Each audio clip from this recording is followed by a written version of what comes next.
serveur. Donc, nous allons maintenant ouvrir Mozilla dans le serveur.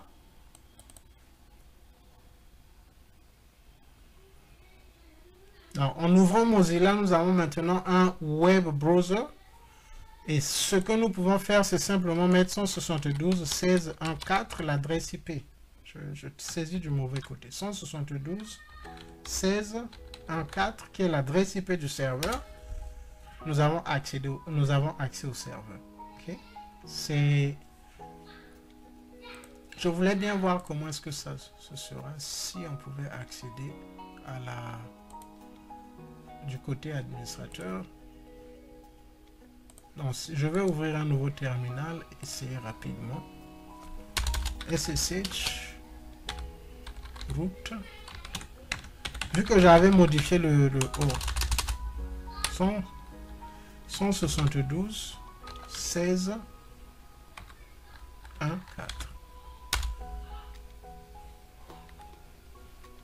Ok. SSH root 172.16.1.4.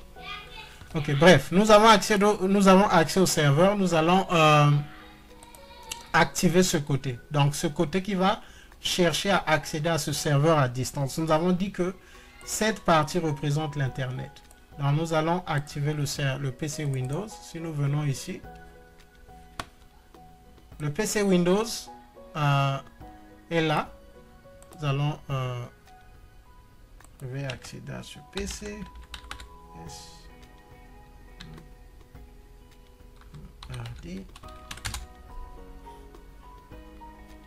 Donc, pour trouver le mot de passe lorsque vous installez, il vous sera présenté. Mais vous pouvez également le vérifier au travers de la configuration de cette appliance.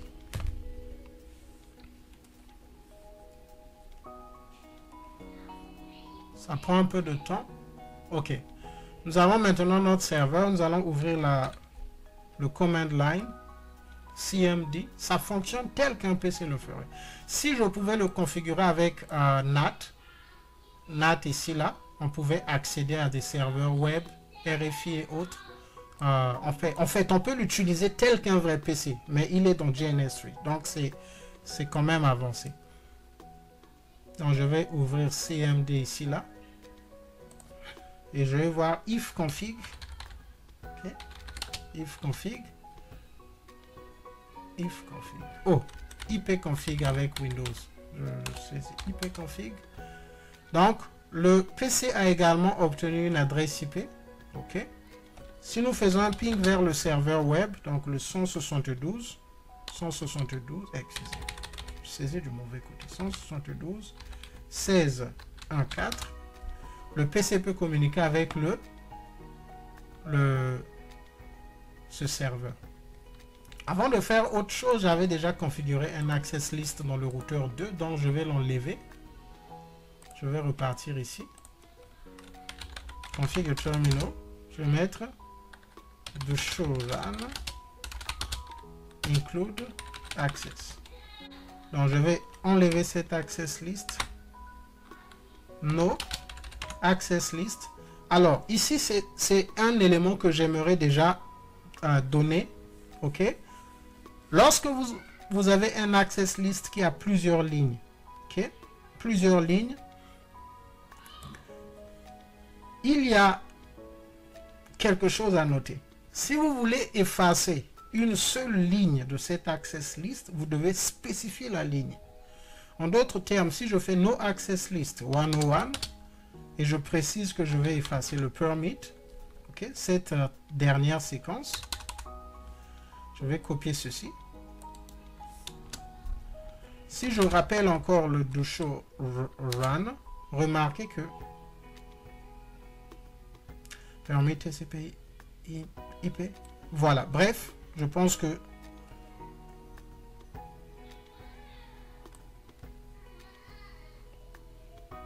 wonder why ça a tout effacé.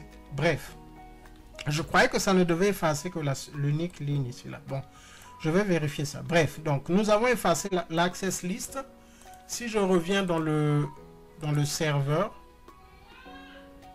plutôt dans le PC Windows, la même chose. Si j'ouvre un navigateur web tel que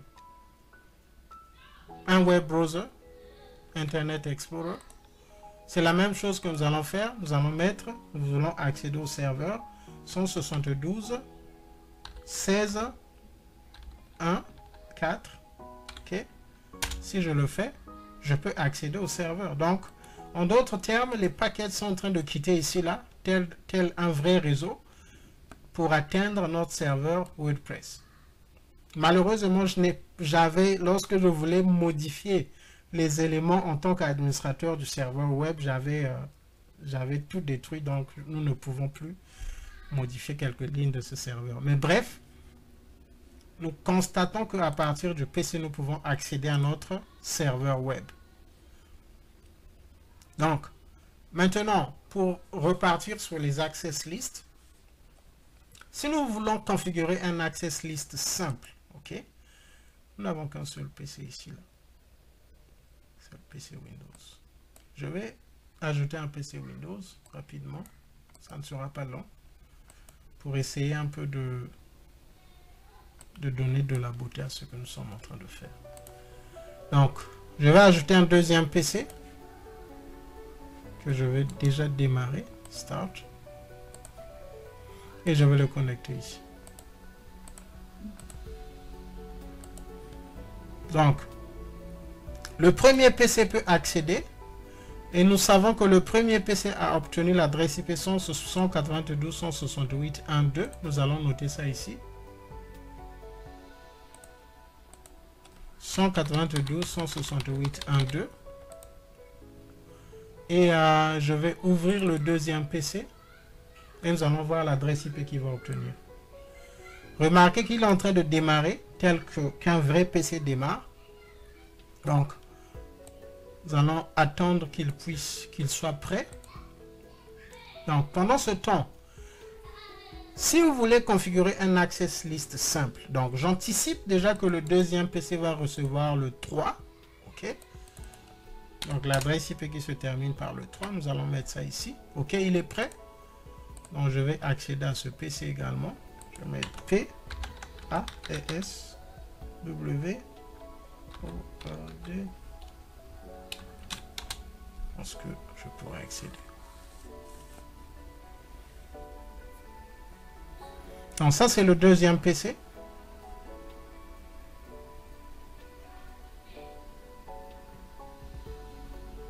Et je vais effacer cette ligne.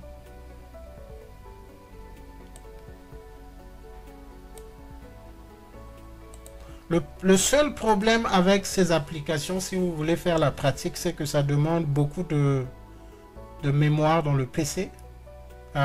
Les PC avec 8 RAM ne vont pas supporter la charge. Donc les PC même avec 16 RAM, ça va un peu, ça sera très lent, ça va bugger. Donc notre PC en ligne, ok. Ici également nous allons ouvrir CMD.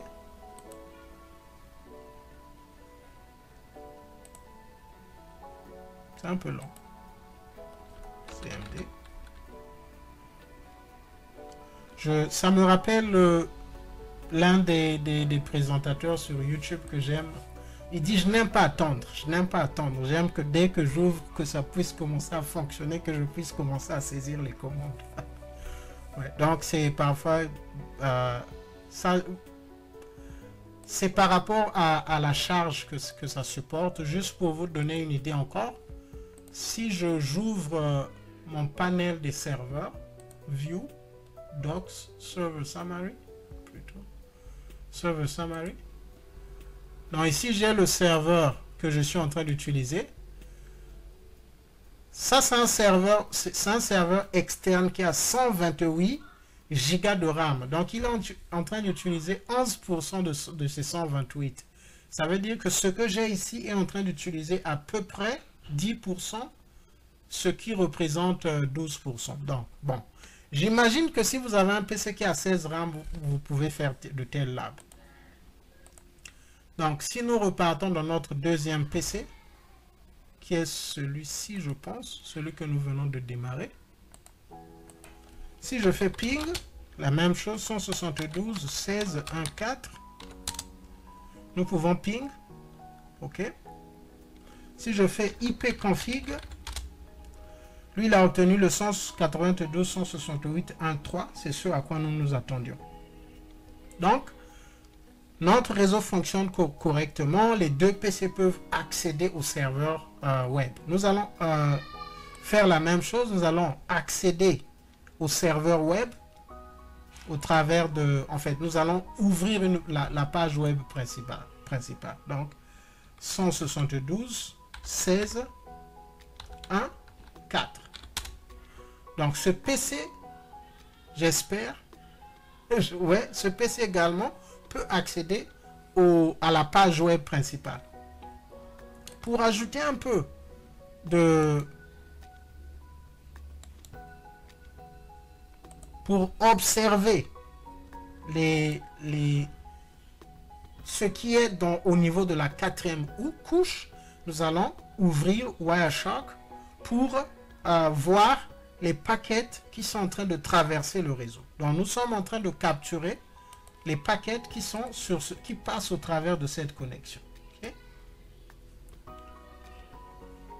Donc je vais revenir, Wireshark. Je vais faire encore venir ici, là. Et je vais stimuler encore. Je vais rafraîchir cette page, par exemple. Si je fais... Okay, nous allons voir. Remarquez que, OK, les messages sont passés. Nous avons TCP. Nous avons vu que HTTP utilise TCP. Le port de destination, c'est le port 80. C'est ce que nous avons ici. OK. Et je vais ouvrir l'un des paquets qui est envoyé. Si j'ouvre ici, là, le port source. OK.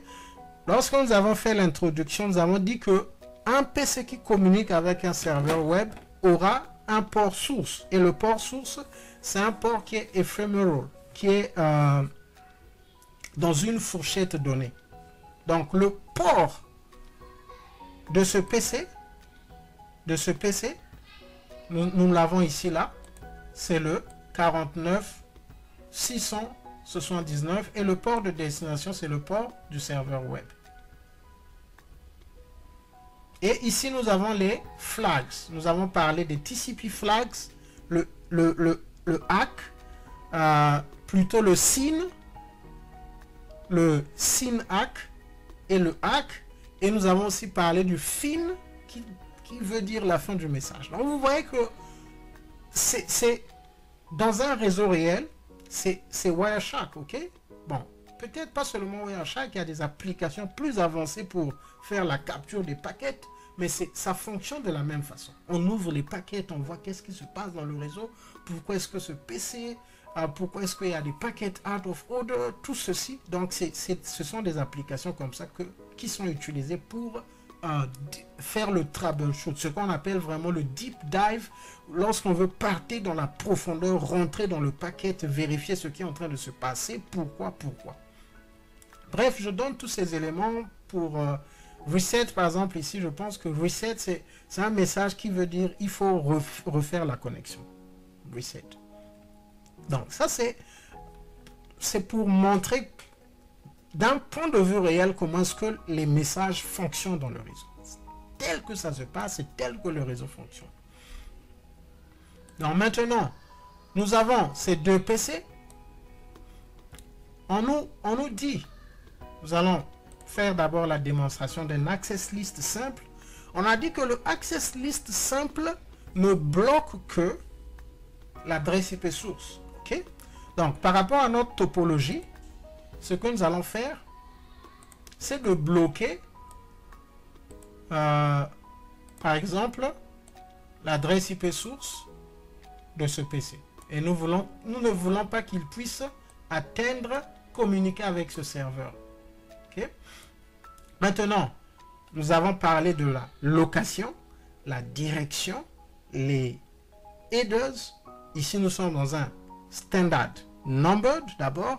Donc, ça veut dire que ce que nous allons faire, c'est simplement deny. Oh, j'ai éteint ce PC. Par erreur, je pense. Je vais le démarrer. C'est pas grave. OK. Donc, ce que nous allons faire, c'est configurer un access list. Donc nous allons plutôt commencer par le 3 puisque lui il est déjà en vie. Donc nous allons configurer un access list qui va empêcher à notre deuxième PC Windows d'accéder au serveur. Donc pour cela, c'est simple, puisque c'est un access list standard, numbered que nous allons mettre. Nous allons venir ici dans le OK. Pour les besoins de l'exercice, par exemple, nous allons l'appliquer ici là. Alors, qui va nous dire dans quelle direction est-ce que nous allons appliquer ce access list une fois que nous allons le rédiger? Rappelez-vous, j'avais la direction et la in. OK. Lorsque les paquets viennent d'ici là et qu'ils arrivent sur cette interface, ils sont dans quelle direction? Inbound. Oui, ils sont dans le inbound. Parce qu'ils viennent d'ici là, in ici, out ici, et encore in ici là. OK? Donc, nous allons partir dans le routeur 1 que nous avons ici. Nous allons rédiger notre access list. Rédiger l'access list, c'est quelque chose qui est simple. C'est simplement access list. Puisque c'est un standard numbered, nous allons prendre le second, qui est un nombre entre 1 et 99. Qui est un chiffre entre 1 et 99. Nous allons mettre deny. Nous voulons deny quel équipement? Le 192.168.1.3. Okay? Avant de le faire, si nous repartons à ce PC, nous allons vérifier. Il peut toujours accéder au serveur web. Okay? Il peut toujours accéder au serveur web. Donc nous revenons ici, nous allons mettre deny 192.168.1.2. Okay? Nous avons spécifié une adresse IP que nous voulons deny. Maintenant, pour permettre au deuxième PC, OK, d'accéder toujours au serveur, OK, il faut ajouter un statement. Nous allons mettre access list, toujours c'est l'access list 50. Nous allons mettre permit 192.168.1.0. Quelle est la logique de cette access list? La logique veut simplement dire de deny le PC2. Alors, son adresse IP c'est le 3, excusez. Ici c'est le 3, donc je vais modifier, excusez. Ok, je vais enlever. Je vais faire do show run include access. Ok, nous avons enlevé. Donc je vais modifier cette ligne. C'est le 3. Ok. Et nous allons permit le subnet. Ok, je n'avais pas appliqué. La deuxième séquence va dire permit 192.168.1.0. La logique de cette access list, c'est ce que je suis en train de dire, c'est simplement que nous interdisons à ce PC d'accéder au serveur, mais nous autorisons les autres équipements qu'il y aurait que nous avons dans ce subnet d'accéder au serveur. Donc nous interdisons à un PC spécifique, deny une adresse IP spécifique, allow all other hosts. C'est ce que ça veut dire. Interdisez à ce PC spécifique d'accéder au serveur web, autoriser les autres PC qui sont dans ce subnet.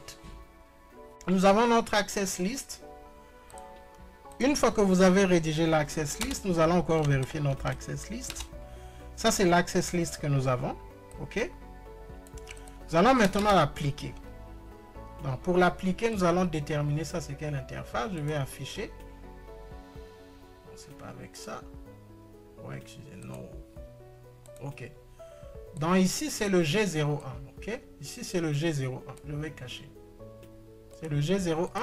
Donc, nous allons partir dans Interface G01. Nous allons mettre IP Access Group. Access Group. Le groupe, c'est ce numéro. Et la direction. Donc, si nous mettons point d'interrogation, ça nous montre est-ce que nous voulons l'appliquer en inbound ou en outbound. Et dans le cas présent, ce que nous voulons, c'est en outbound. Nous allons mettre out. Cet access list est maintenant appliqué.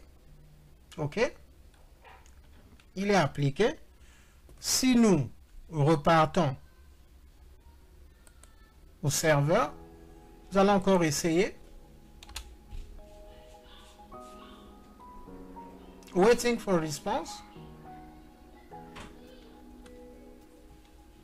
Nous voyons que ce PC ne peut plus accéder au serveur.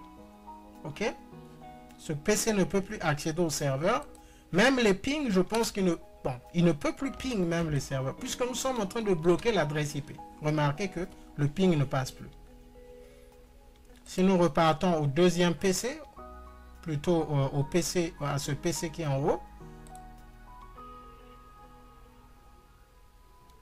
il y a quelque chose. Out.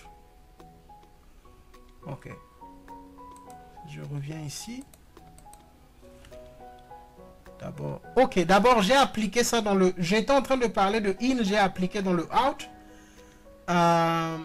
D'une certaine façon, il y a quelque chose qui ne s'est pas passé. OK? Si je fais du show IP, OSPF, neighbor, la relation OSPF est toujours là parce que nous avons appliqué ça en out. En d'autres termes, ce qui se passe, c'est un peu l'inverse, OK? C'est toujours bloqué, mais ce qui se passe, c'est que c'est bloqué. Le access list est en train de bloquer les réponses. Parce que le out, c'est dans ce sens. Ouais. OK? Donc, le PC va envoyer les paquets au serveur. Lorsque le serveur envoie les réponses sont bloquées parce que la communication est interdite. Si je reviens au PC qui était éteint... Donc, en gros, la communication est bloquée que dans un seul sens. Oui, mais l'access list standard, c'est... En fait, un access list, c'est toujours in ou out. Mais une fois qu'il bloque, il bloque. Quelle que soit la direction dans laquelle vous l'appliquez. Ah, d'accord. Ouais. D'accord. Donc, nous allons essayer avec ce PC. Est-ce que le PC, ce PC peut toujours communiquer?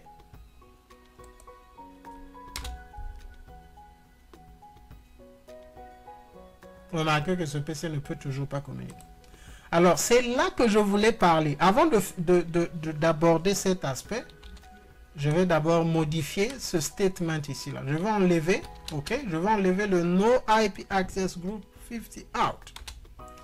Si nous l'enlevons, nous repartons aux deux PC.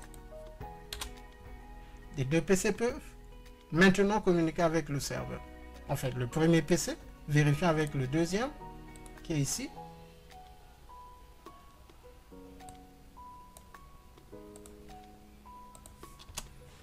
Le PC peut maintenant communiquer. Maintenant, si nous appliquons en inbound, OK, nous allons changer la direction. Nous allons maintenant appliquer en inbound. Nous allons voir le résultat. Je vais modifier ce statement. Je vais mettre in.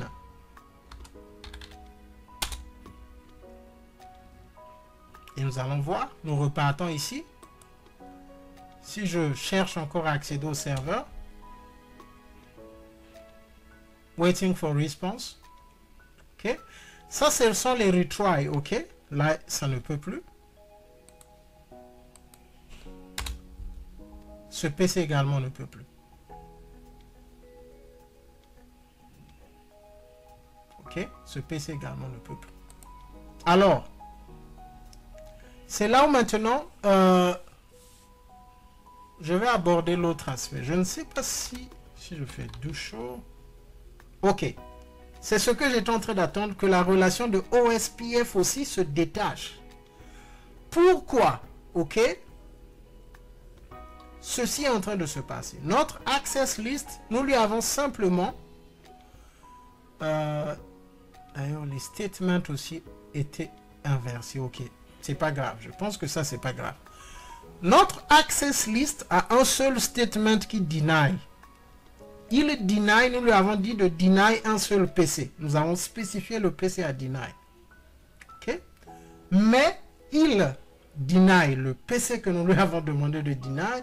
Il deny l'autre PC. il fait tomber la relation OSPF lorsque nous l'avons changé en IN. Ok? Pourquoi est-ce que tout ceci est en train de se passer? C'est à cause de ce de quoi nous avons parlé, le deny all. Ok? À la fin d'un access list, il y a un statement invisible, le deny all. Ok?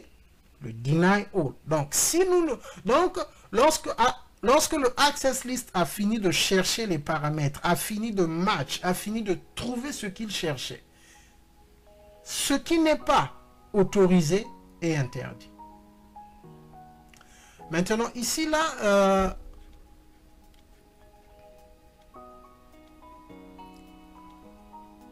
je vais effacer ce access list. Et pour le réappliquer. En fait, je vais reprendre. Je vais mettre no access list. Non. Alors, je suis sous l'interface. Voilà pourquoi. Je vais no access list 50. Ok. Si nous faisons encore do show. Voilà, la relation OSPF est revenue parce que nous avons enlevé le access list. Si je refais do show, nous avons toujours ce statement, même si ça existe sur l'interface, il n'y a plus de access list, le access list ne va plus jouer. Je vais refaire les statements, je vais plutôt commencer par le deny en premier lieu. Access list 50.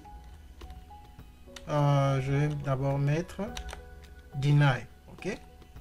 Deny pour spécifier que nous voulons deny le 1.3, le deuxième PC, Windows. Et puis nous allons mettre, à la fin, nous allons permit le subnet. Je vais mettre permit le subnet, mais je vais mettre le wildcard mask. Je vais mettre 000 255. Ok. Et puis, le access list du coup est de nouveau réappliqué. Ok. Parce que nous venons de le reconfigurer. Si nous revenons ici, on va voir si ce PC, ça c'est le premier PC. Remarquez qu'il y a maintenant une différence. Ce PC peut accéder au serveur. Ok? Ce PC peut accéder au serveur, mais il y a un problème. La relation OSPF s'est détachée. Il n'y a plus de route pour l'instant. Bon, ça commence à un peu être compliqué. Je vais simplifier. Je vais simplement ajouter ce qu'il faut ajouter à la fin de chaque access list pour éviter d'avoir des résultats auxquels vous ne vous attendez pas. C'est simplement que après avoir mis tous les statements que vous voulez, les PC que vous voulez autoriser, ceux que vous voulez interdire, ceux que vous voulez faire quoi que ce soit, il est toujours recommandé de mettre à la fin de chaque access list permit all, permit any, voilà. Okay? Permit any, ça veut dire que lorsque le routeur va lire l'access list, ok, nous voyons que la relation OSPF s'est rétablie. En d'autres termes, lorsque le routeur va finir de lire l'access list, il voit ce qui est interdit. Il prend la décision, il interdit. Il voit ce qui est permis. Il prend la décision, il permet. Et à la fin, s'il n'y a pas de permit any, il va interdire tout le reste. Ok? Voilà pourquoi la relation OSPF ne fonctionnait plus. Parce que souvenez-vous, OSPF utilise le IP packet. Et dans le IP packet, il y a un numéro de protocole qui spécifie que ce packet est un packet OSPF. Donc, lorsque nous n'avons pas précisé, le deny any est en train d'interdire tous les autres paquets. Et le routage se casse. Ça, ce sont les cas où vous configurez quelque chose, vous rentrez chez vous, à 1h on vous appelle, mais le réseau ne fonctionne plus. Qu'est-ce que vous avez fait? Vous dites que j'ai simplement configuré un access list simple qui doit interdire un PC de communiquer, mais vous avez oublié de mettre permit any à la fin et les autres équipements que vous ne vouliez pas bloquer sont de ce fait bloqués à cause du deny any invisible qui est à la fin. Donc, à la fin d'un access list, mettez toujours permit any. Et là, si notre relation OSPF s'est rétablie, si nous venons ici, là, est-ce que ce PC peut toujours communiquer au serveur? Souvenez-vous que ça, c'est le premier PC, ok? Le PC qui est ici. Le PC qui est en bas, c'est celui que nous avons spécifiquement interdit. Est-ce que lui peut communiquer avec le serveur? Si nous venons ici, il ne peut pas. Ok, il ne peut pas. Il ne peut pas. Donc ça, ce sont les subtilités des access lists. Prenez le temps de comprendre la logique. Qu'est-ce qui se passe? Que fait l'access list? Là, nous avons vu le access list standard, numbered.